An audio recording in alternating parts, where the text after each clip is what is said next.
All right, welcome to this remote interview. My name is Lisette, and I'm interviewing people and companies doing great things remotely. And in this podcast series, we are focused on the role of head of remote. What does that mean, and what does it look like? And today I have a head of remote with me, Rowena Hennigan. Of course, I've had you on the podcast before, and now you are the head of remote at Nosana.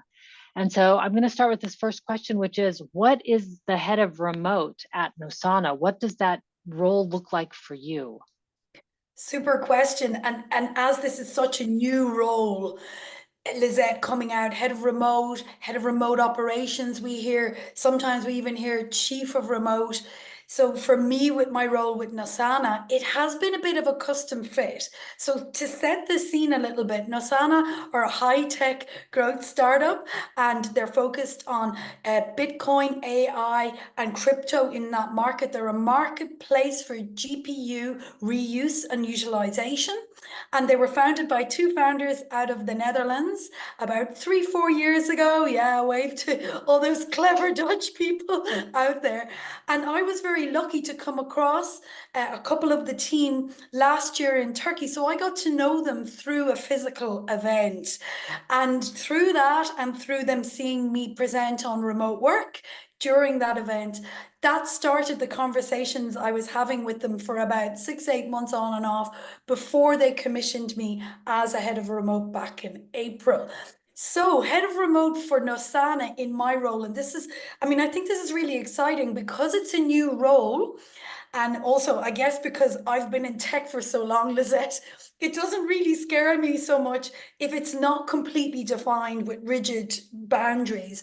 A startup, as you know, often you need to have that flexibility. You need to be a little bit more open to wearing a few different hats. So, in the case of Nosana, it's definitely better remote work practices, team building, general operations, general visible teamwork, and we've found that overlaps very strongly onto project management, which they're building out the structure for. So this is a small organization in terms of size, just around 20 people. And so what we're doing there, what I'm doing, supporting the team day to day, is building out that whole infrastructure to support remote work. All right, so that is a lot of different things: remote work practices, team building, general operations, visible teamwork. I want to dive into a couple of the specifics because it seems to be the same across a number of different companies, which is documentation and knowledge management. How do you do it there? So what we're doing at the moment, since I've come on board, is we were using, and they were using Notion as a start, the workplace corporate version of Notion. We are doing some consolidation there because we did have a few silos, which often naturally happen in certain organizations if no one owns the Notion framework. So that's part of my role, to own that documentation, central place, and to drive it out. So Notion is our core knowledge base where we're storing everything, but we're very much centered on Slack. So what happened there when I joined is I was watching, observing for the first few weeks, Lizette, and I could see that actually their Slack culture and the way they were using Slack enterprise version was really good so far. It just needed some tweaking, some polishing. That's where a lot of exchanges were happening. There's no use of email, right, internally, which is an interesting one to flag. We take it for granted. Of course, there is a little bit external, but next to nothing internally with email. It's all on Slack channels and some DMs. But again, I had a pretty easy start there, Lizette, because Slack was where all the communications were taking place. Notion was there and begun. There was a little bit of G Suite. There is some legacy content there. But what we're doing is we're focusing everything onto Notion. And Notion so far is their task management, their project tracking tool, and they're using boards within the different groups at Nosana to manage that as well. So it's very, very interesting. And then linked to that, just so you know, is an agile, because we've got a lot of tech developers on the team. They're almost the majority. We are very much using an agile methodology framework there as well to support that. So I think that answers more or less your question on the documentation, correct? Indeed, the one question I have is how do you get people to agree on using that? Like what I mean, there's always disagreement between like what tools and how, and if you're going to standardize it, there's going to be some people who kick back. How do you, as head of remote, do you have the authority to just say this is how it's going to be? How does it work? Well, fantastic question. And way back when Jesse and Shord were commissioning the head of remote, and we were putting in place my help and preparing all the details on the contract, one of the first questions I asked them is, when were you all together as a team? And they answered never. And that was the flag to me that they needed an offsite. So within 6 weeks of joining, I mean, my contract was signed at some point in sort of mid-April, and I was getting my feet under the virtual table. And by mid-June, within 8 to 10 weeks, we were at an offsite together, all of us, in the north of Spain. So I was, of course, because the first 100 days as a head of remote of any type is so important. The first 100 days in any job is so important. I was making some quick wins, and I was driving adoption of remote best practices by leading by example. But to answer your question completely, we went over team agreements as part of a standard workshop in Cantabria. Thank you, Collaboration Superpowers, and thank you, Aw. Zed, for all your support down through the years and your amazing thinking and templates. But we also very much agreed as a team that we needed to promote visible teamwork. So there was a lot of discussion, and that's still in process because change doesn't happen overnight. But using the offsite hook as where you get people together and you show them what happens if we don't agree that we're going to use these task boards in Notion, if we don't agree that we will all use an agenda for meetings when we call one on Notion, and if we don't agree that, for example, when someone releases a project plan or any other type of documentation on Notion, that's where we make our comments, that's where we link to, that's where our Slack conversations link to, etc., etc. So that behavioral change on the team has begun to happen. But Lizette, I cannot stress how important the offsite was for that. Okay. So that is very curious indeed, because there, of course, are a million ways of creating team agreements and lots of ways of doing it virtually.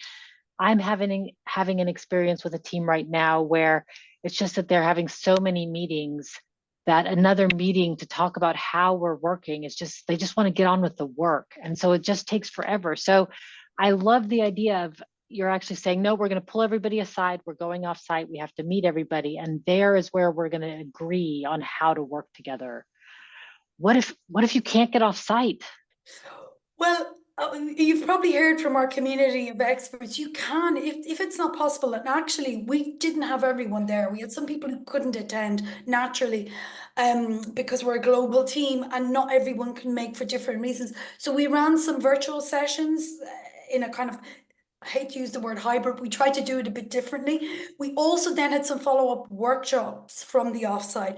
So the offsite sort of gathered that momentum, and then so anyone tuning in that's thinking, I can't do that, you can do it via workshops, okay? You can. Brilliant.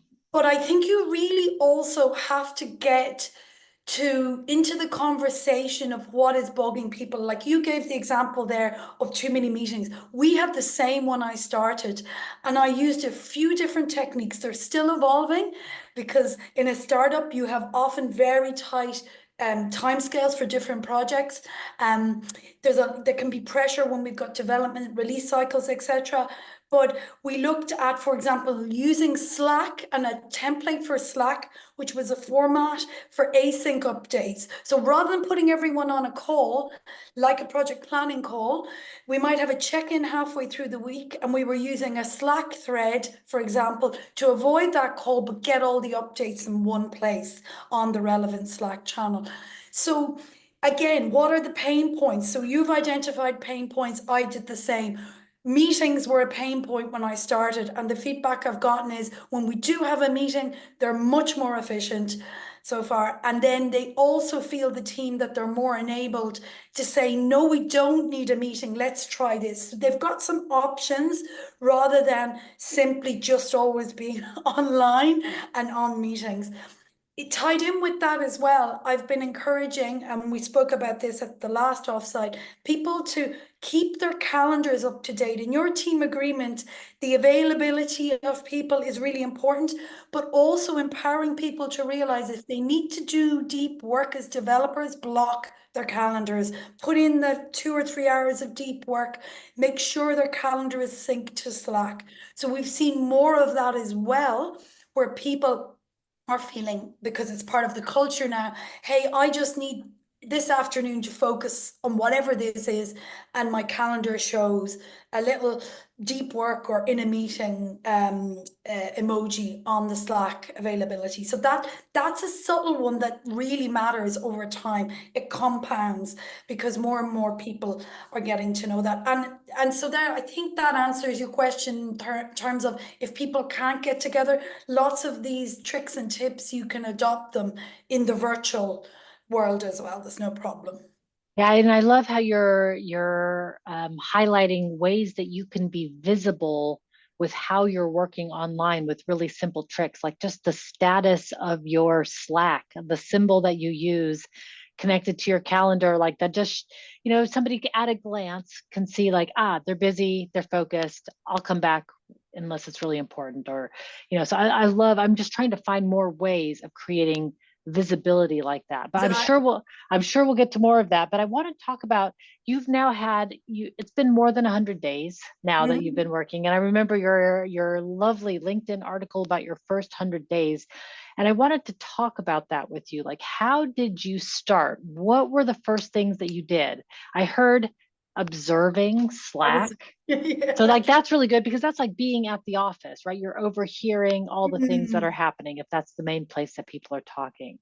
So yeah, observing a lot. What else? What else? Yeah, lots of observation. Obviously, the founders are who commissioned me, they're my main stakeholders. So I did, to reiterate, I did, what's your biggest pain point? What's causing it? So in some of the first advisory sessions, once we knew we had the offsite as well planned in, because the planning started from within a couple of weeks.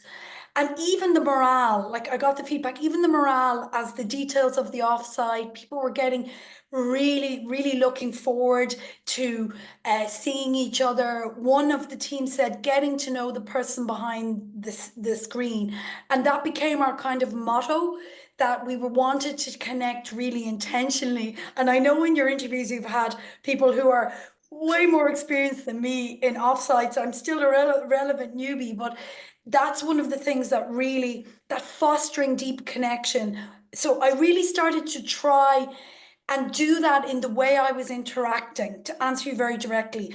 So when I was having a bad day, I shared I was having a bad day. So if I was coming in and might check in once or twice a week, I might say, oh, my daughter was up sick, or I'm not feeling well, or the weather has been bad.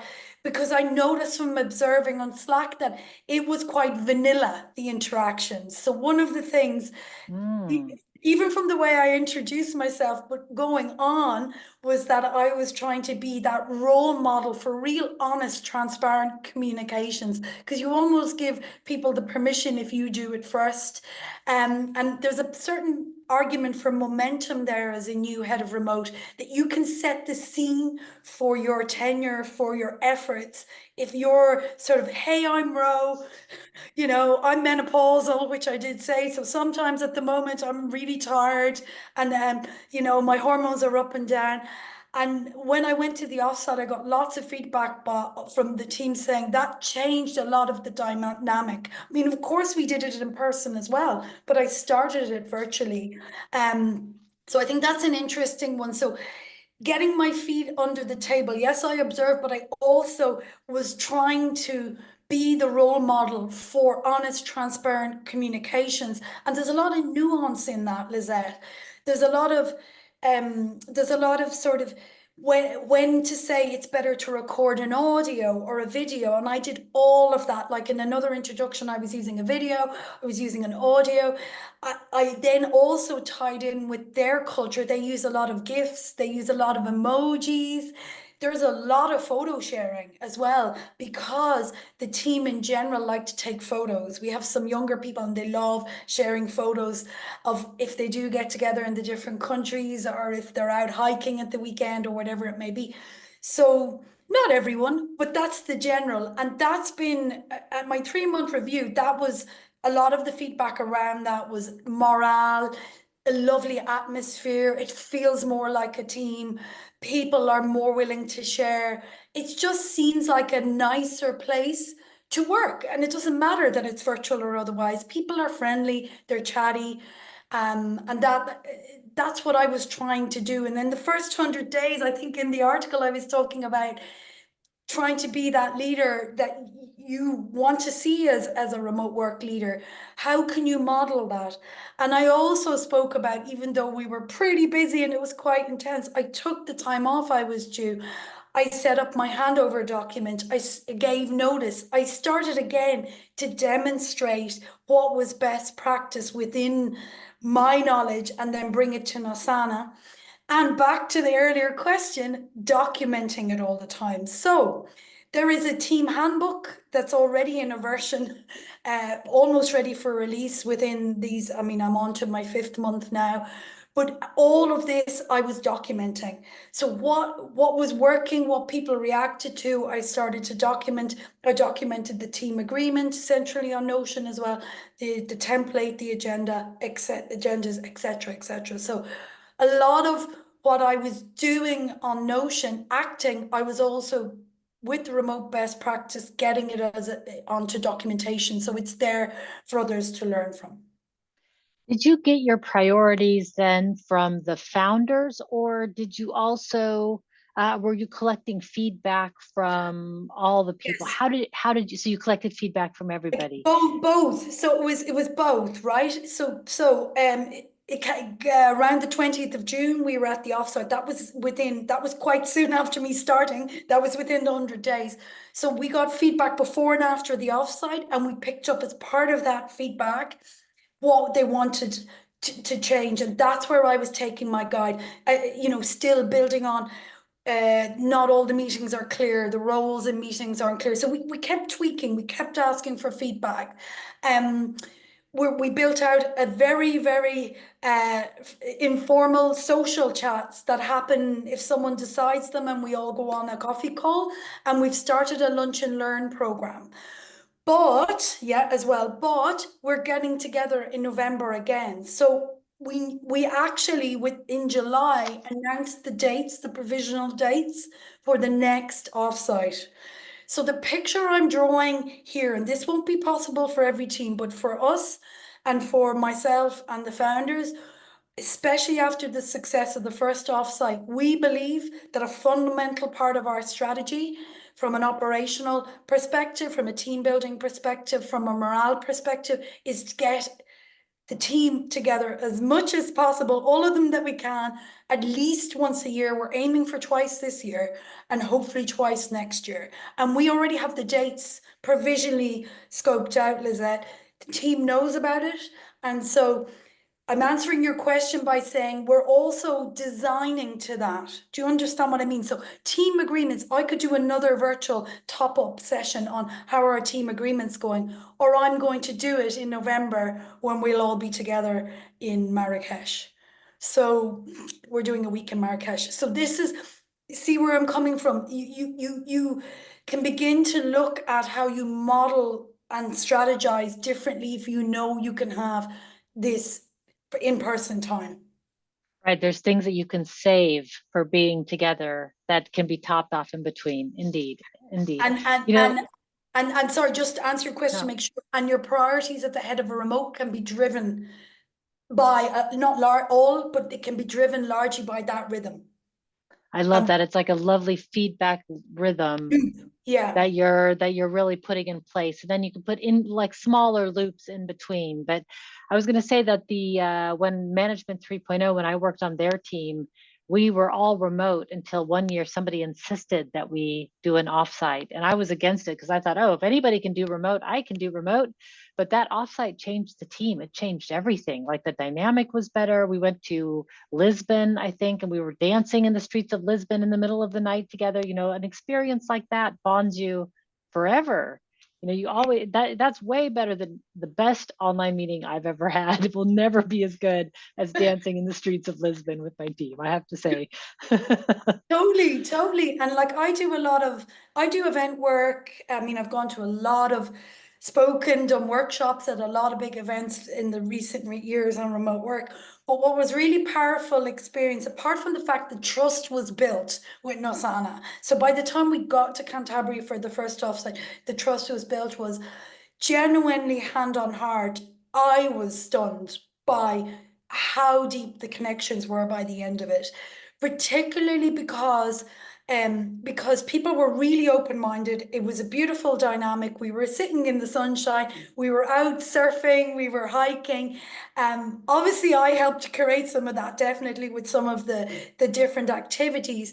But even because it's a team that's slightly gender imbalanced, like a lot of tech, okay? So there are less women on the team that you would like, even though we've been proactively trying to bring in more balance where and when we can, as they've been hiring.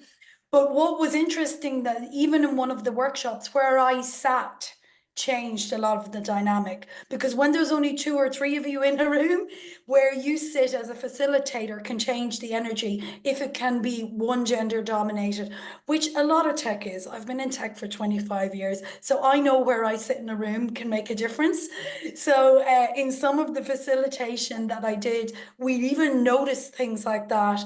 We noticed that the quieter people, if we all gave them a chance intentionally to contribute, they did in different ways. We had lots of different ways, like anonymous feedback, all of that to contribute. So I designed it with the two founders, but even they said it was beyond their expectations, because we really felt so glued together as a team by the end of it. And that's why I think within a week or two we were talking about the dates for the next one, Lizette.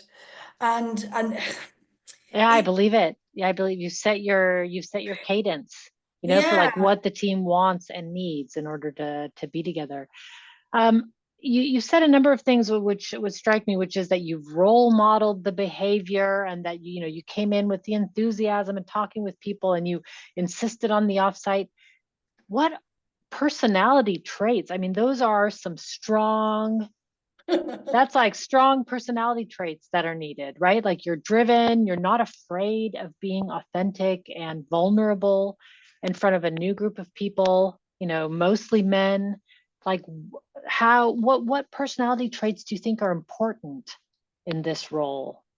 Oh, I think you have to care about everyone and try and represent everyone. You genuinely Hmm. have to care. Consideration, care. There's an old saying about walk in someone else's shoes, and even and then you'll understand. That's what I'm visualizing day to day. I'm very, very visual when I'm interacting with people on Slack. Actually, on Asana, we all share pictures of our workspaces quite regularly. It's a little thing that we do, so you can almost picture that person if they're in more of a basic home office, or if they happen to be off-site somewhere else, or in a field office or whatever with a client, or an event. But we do that, and I'm trying to picture what that's like. I'm trying to, from what I know of them, whether it be the way they interact, the time I met them in in Cantabria. So I'm trying to build up a profile, and that's my baseline. I remember, if you think about remote leadership, it's kind of like, oh, that's the person that generally likes coffee and they're chatty and they have a dog, and you kind of have sort of a little. You might not put them in a box, but you have a gauge of who they are, and then if you notice changes in that, you reach out. So you have to have that kind of little baseline, or you might observe, or you might reach out to their direct line manager, whatever it may be.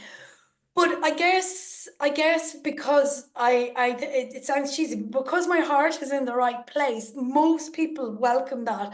Most people, especially when you've met them in person and you've built the personal bond with them, that you're really just, yes, you might come across as quite direct and you might come across as maybe a strong character, but change comes from the change makers, in my view. And often we have to be Mm. brave enough to raise the voices of others or give them the chance. And believe me, Lizette, anyone who's been on my virtual workshops knows this anyways.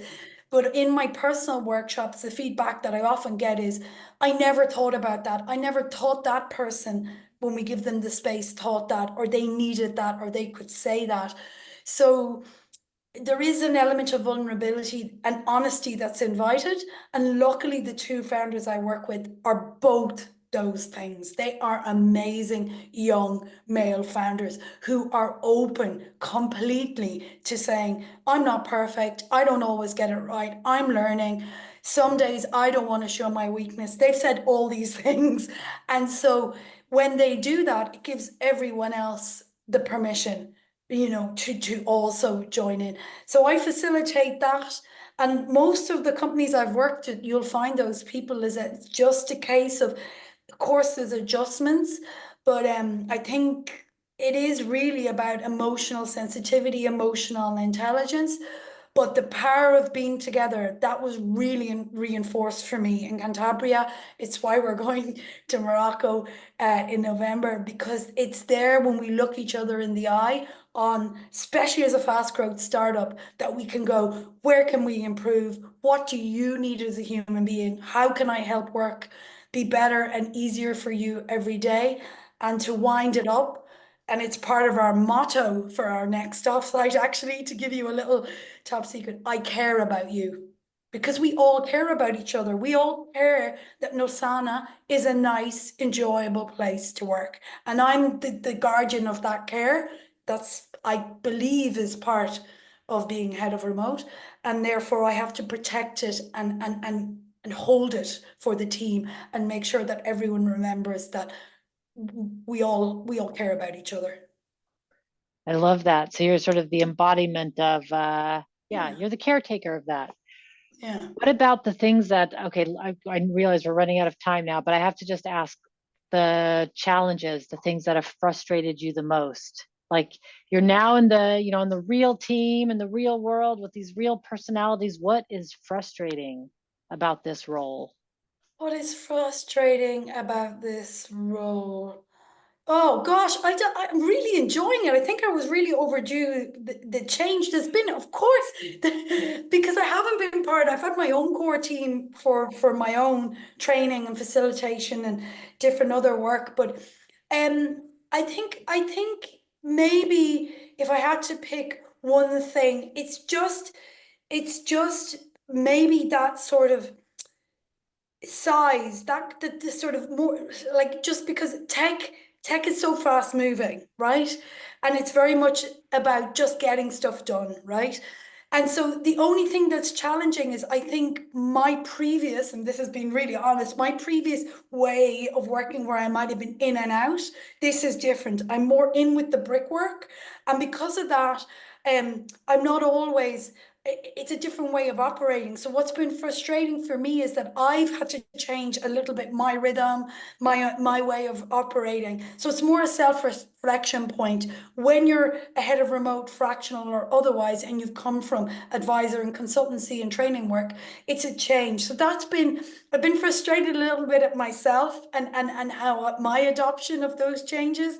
Um, but I think that's just natural. And then on the other hand, I've been so rewarded. I'm so rewarded by seeing so much progress. I did a progress report a few weeks ago, and I did a feedback loop with the founders. Nothing, it wasn't all perfect. There was loads of places that we discussed and had things to improve. But it's really nice to have that long-term engagement where you have the 2 or 3 days a week, Lizette, to get a real rhythm.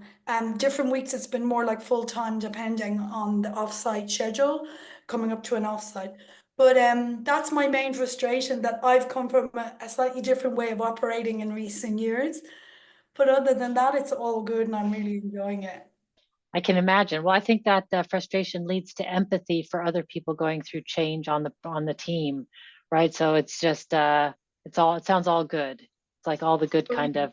of Totally. emotions flooding in. I've read a little bit of Yeah. everything. Man, I took copious notes. I've got copious notes here of all the different things you said. Thank you so much for spending the time today to talk about this role of head of remote. I have to have you back after the next 100 days and Totally. or the next offsite to see the differences. It would be really lovely to track those changes. Thank you again, Rowena, for being here. Thanks a million, Lizette. All right, everybody, be powerful.